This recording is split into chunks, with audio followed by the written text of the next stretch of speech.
With a new semester starting soon, or maybe it's even started for some of you, I wanted to share some of my study tips in today's video. These are habits and tricks I've learned over the years that I think help me become a better or more efficient student and a learner. I try to make these tips pretty general and applicable to most subject areas, but let me know in the comments if you want to see anything specific, like a specific subject, standardized test, etc. Without further ado, let's get started.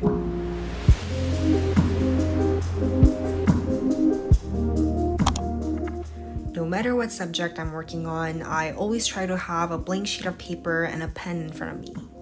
I like to pile up some printer paper near my hand so that when I want to remember or jot something down quickly, I'm prepared to do that and everything's there.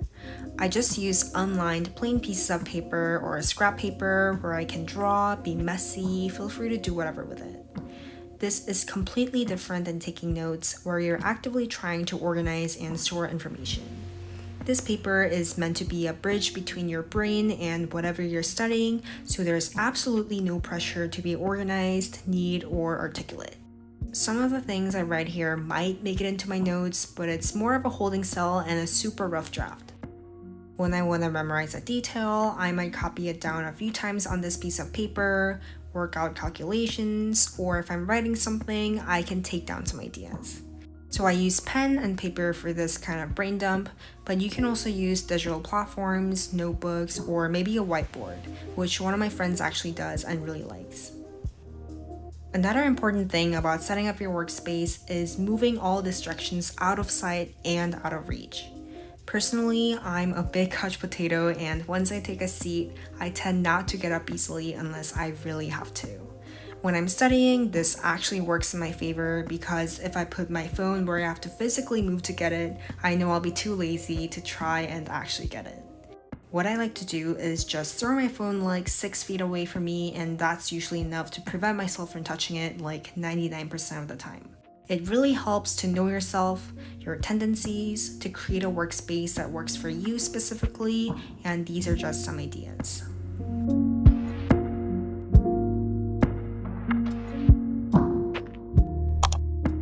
I like to keep my notes in the same format across most of my subjects. This makes it easier for me to go back and find notes later, and also saves time for future study sessions because every time I sit down to study, I'll note a drill. It creates this sort of a mental shortcut that saves us a lot of time, thinking, and planning. I consistently use the same note-taking structure with 1 black or blue pen and 3 highlighters. I've assigned different degrees of importance to each color, so for example, yellow is super important and I use it for headings and keywords, while the other 2 colors are smaller subtopics.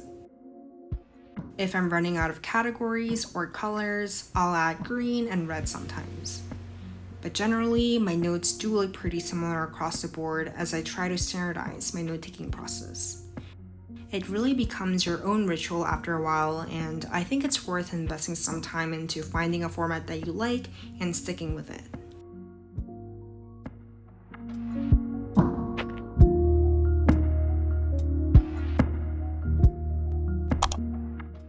I really think studying is like running a race.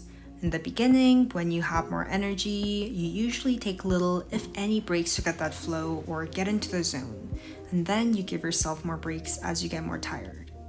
I think the same applies to studying, and this is why I try to work as much as I can before taking my first break.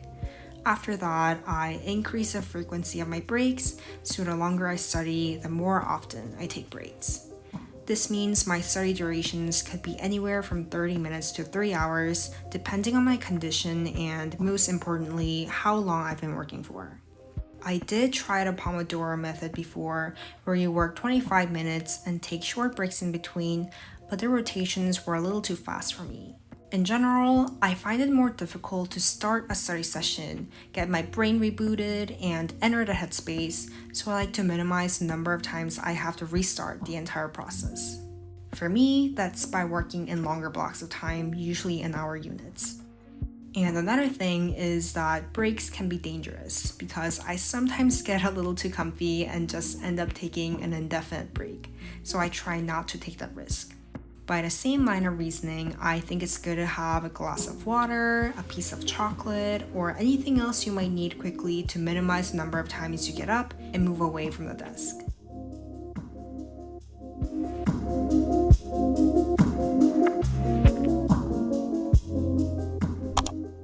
There's a couple of ways you could do this, but the first one that comes to my mind is changing up your study spot, like studying outside when the weather's nice, going to cute cafes, or any other study spots out of your usual desk.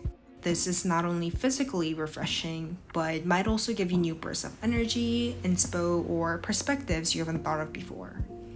Especially when I'm writing essays or doing something creative, I like to work in different spots to get the juice flowing and change things up once in a while. Another way you could spice things up is by making a study playlist.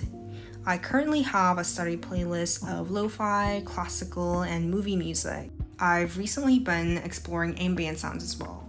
There are so many you can choose from YouTube alone, and some of my favorites are underwater sounds and movie ambience, which are not intrusive at all and keep me entertained and in my seat. Listening to music while studying can be controversial, but I really think it comes down to your preferences and circumstances.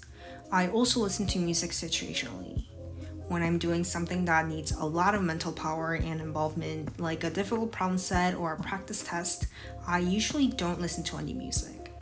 With practice tests, it's extra important to create a similar environment to the actual test, so I would recommend working without music for those to best simulate what it's actually gonna be like in the test room. But if you're doing something more passive, like reviewing lecture notes or reading, I do play some music in the background. Music, especially songs with lyrics, can sometimes be distracting, but it's also a great tool for starting out a study session because it can get you excited and in the mood for studying. That was a lot, so here's a quick rundown of what I think about music and studying. 1. It's good when you're working on something passive. 2. It's not good when you're doing something that involves a lot of your brain, like taking a practice test. And finally, music helps you start a study session.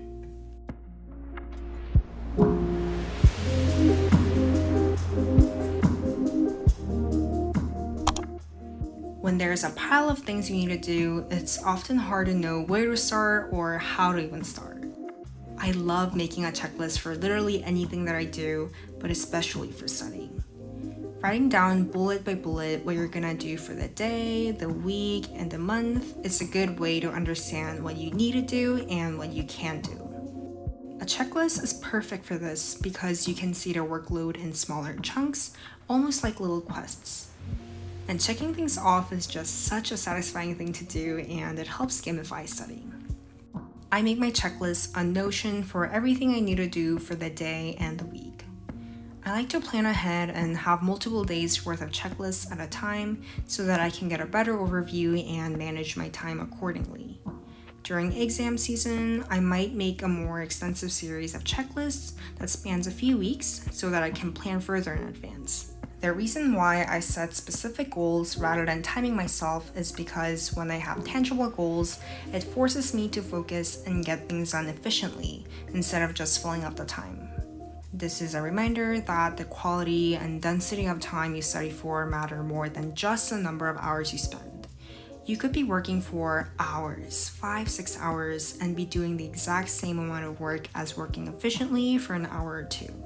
Having super specific goals or outlines, such as in the form of checklists before you start working, can not only guide you, but also keep you motivated and grounded.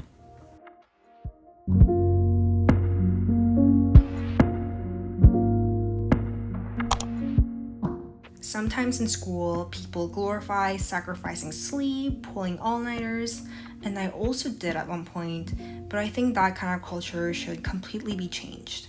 Getting enough sleep is so important and honestly underemphasized. This can be difficult during exam periods when you simply might not have enough hours in the day to cover all the materials, but I would highly encourage you to still prioritize sleep over studying for an extra couple of hours.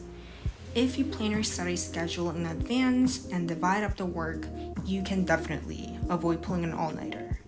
And even if you're cramming like the night before, I think it's better to get the sleep and be in a better condition. Although you might not have memorized everything, you'll most likely have better intuition and reasoning that'll help you out more than having crammed for a few extra hours, even if you're guessing.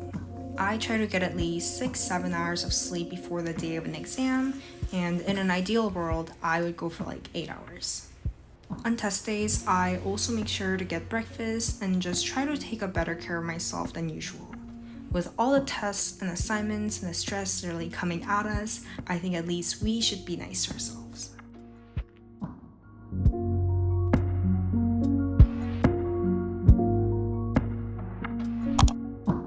Getting our hands dirty and actually doing practice problems manually is really important. I'm sure everyone's looked at a math problem and just thought about how to solve it, but not actually solve it. I've also done that so many times and learned the hard way that this usually doesn't cut it. This tip's pretty simple and maybe obvious, but easier said than done. Doing practice problems again is also really important. Even if you get it right the first time, it's always best to try the same problem again just to make sure. In elementary school, I had this one teacher who told us to quintuple check. Not even double check or triple check, but quintuple check our work before handing in any homework or test. I was a pretty innocent child and actually did that for years. Now, I think 5 times might be a little excessive, or we might run out of time trying to do that, but the idea behind it is still really good. This might sound kind of bad, but when you're studying or taking tests, that's the time to keep doubting yourself. I'm not saying that you shouldn't be confident. You should, of course, be confident that you're gonna learn and do well, but you shouldn't be confident that you know the answer to a problem. I think it's much better to do a whole bunch of sanity checks than doing it wrong at the end of the day. And while you do the practice problems, keep asking yourself these questions. What did I just read, or what did I just study? This helps you study actively, making sure you're engaged and actually retaining things. If there's a test coming up, you could also pretend to be a test maker and be extra careful and mindful of what you're studying.